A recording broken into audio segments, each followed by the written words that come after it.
Redmi Note 14 Pro Plus 5G adalah seri Redmi Note 14 series yang paling tinggi dan rilis resmi di Indonesia. Apakah HP ini semenarik itu? Apakah HP ini se-worth it itu? Mari kita lakukan review dari Redmi Note 14 Pro Plus ini ya guys. Secara singkat, spesifikasi yang dibawa oleh HP itu menggunakan prosesor Snapdragon 7S Gen 3, RAM 8GB, dan storage 256GB UFS untuk varian yang kita uji. Jadi mari kita lakukan review dari HP ini.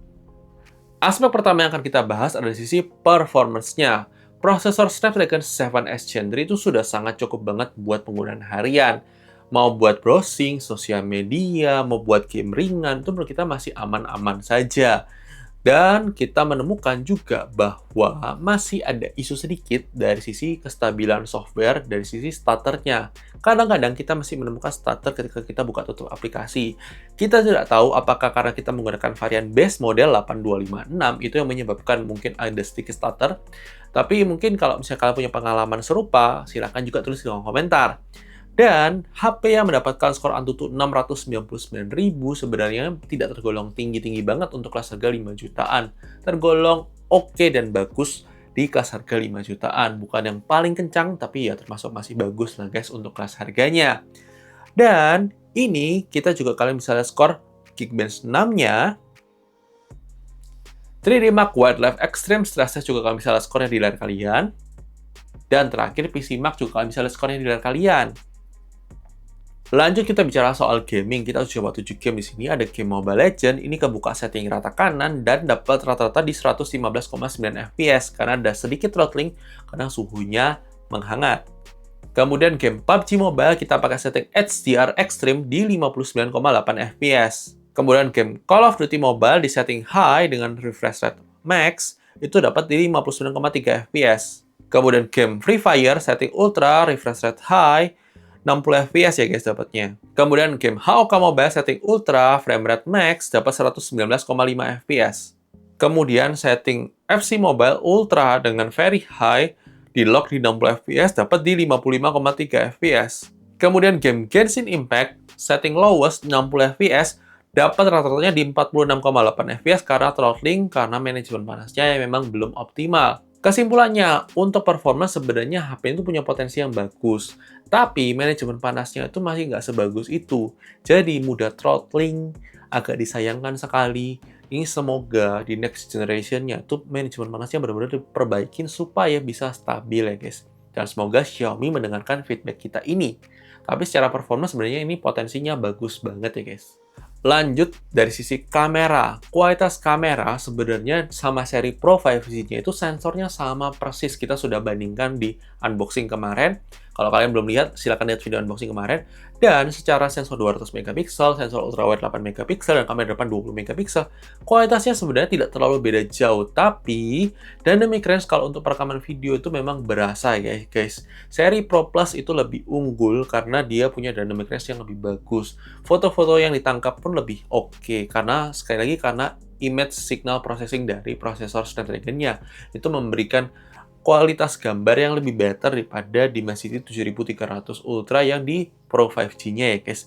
Sayangnya, untuk perekaman video itu masih terasa ada jitternya yang memang kita agak sayangkan. Padahal dynamic range-nya sudah better, tapi jitternya masih ada ya guys. Dan kalian bisa lihat sampel foto dan videonya setelah ini ya guys.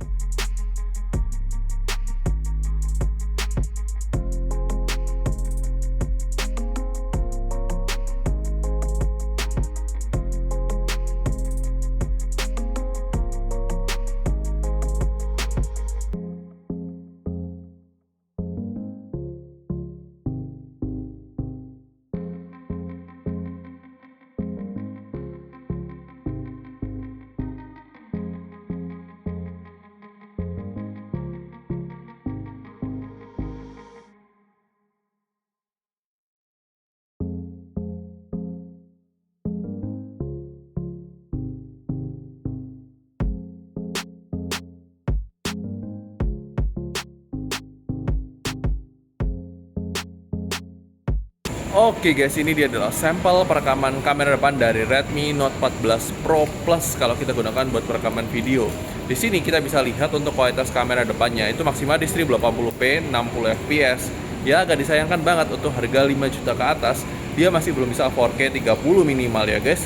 Dan untuk kualitasnya sendiri gimana? Kalau menurut kita sendiri untuk kualitas kameranya ya masih random accuracy-nya masih wash out yang bagian belakang.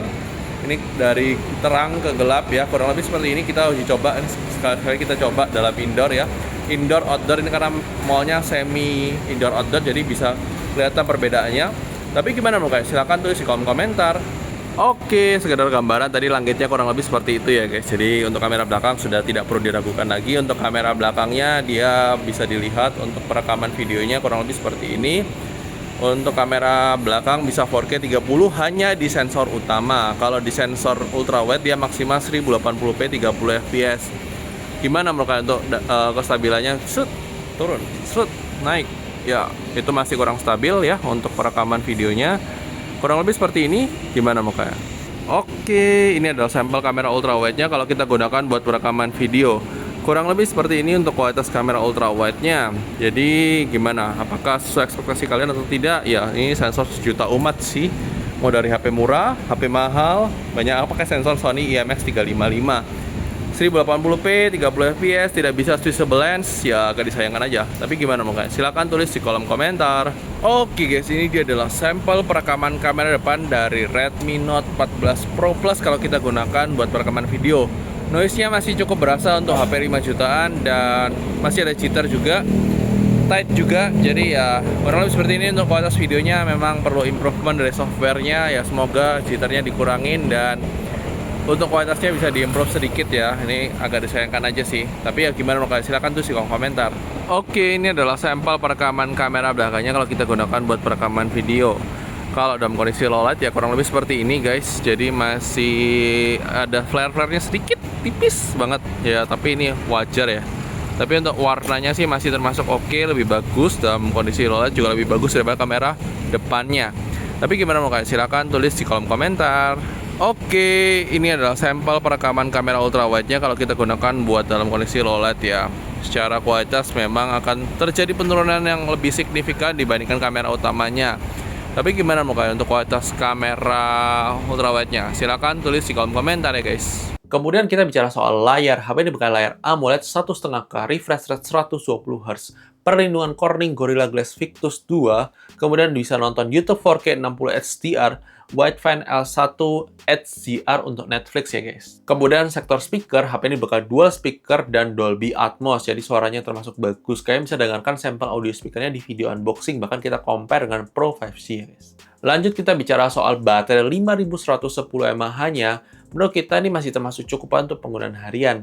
Yang agak disayangkan kenapa varian Indonesia tidak menggunakan baterai yang 6000 mAh, yang kita nggak tahu, mungkin ini keputusan Xiaomi untuk menekan budget.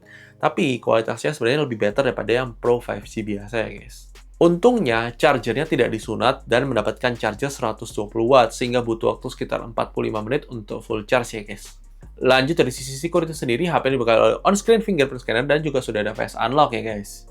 Kemudian untuk dari sisi desain, khususnya warna kita beli ini, warna ungu ini, itu menurut kita termasuk bagus dan banyak leather, sehingga itu nyaman untuk dipakai tanpa casing pun juga termasuk nyaman nih guys. Kemudian untuk slot SIM card sendiri, HP ini bakal dual slot SIM card tanpa micro SD slot, tapi ada dukungan eSIM ya guys. Kemudian untuk aplikasi zoom sendiri, HP ini sudah support virtual background zoom yang memang wajar karena prosesornya sudah mendukung. Kemudian dari sisi fitur, HP ini punya IP rating IP68, punya NFC, support USB OTG, ada inframerah, tapi tidak punya jack 3,5 mm dan tidak punya aplikasi FM radio. Kemudian untuk navigasi Google Maps juga aman dan lancar, tidak menemukan adanya kendala selama penggunaan. Kemudian untuk jaminan update software sendiri, HP ini mendapatkan jaminan update 3 kali update OS dan 4 tahun security. Sayangnya dimulai dari Android 14. Kemudian dari sisi fitur AI, menurut kita ini adalah seri Redmi Note 14 series yang paling lengkap ya guys. Ada object eraser, ada transkrip notes-nya, kemudian ada subtitle, real subtitle, kemudian interpreter, itu semua ada ya guys di HP ini. Kesimpulannya, ini memang seri Redmi Note 14 series yang paling komplit package, semuanya ada fitur AI yang lengkap, kemudian kamera juga yang paling oke dibandingkan yang lainnya. Kemudian kita bisa bilang ini adalah HP yang memang all-rounder, tapi memang catatan di manajemen panasnya kalau dipakai buat gaming, itu menyebabkan throttling ya guys. Dan itu dia untuk kesimpulan review dari Redmi Note 14 Pro Plus ini menurut kita nih HP yang masih worth it untuk dibeli, meskipun kita tidak menyarankan untuk varian tertingginya, karena itu mepet sama Xiaomi 14T yang jauh lebih bagus, signifikannya berasa jauh jumping banget. Kalau kalian punya budget hingga Xiaomi 14T, ambillah Xiaomi 14T. Tapi kalau misalnya kalian punya budget 5 juta kecil, ya Redmi Note 14 Pro Plus ini masih bisa jadi alternatif buat kalian yang memang butuh kamera yang bagus. Untuk kamera foto-fotonya 200 megapiksel memang bagus. Dan itu dia kesimpulan yang kita bisa sampaikan. Dan thank you sudah nonton video ini. Jangan lupa like video yang kalian suka, dislike aja kalau nggak suka. Dan sampai ketemu di video selanjutnya guys. Oke guys? Bye-bye!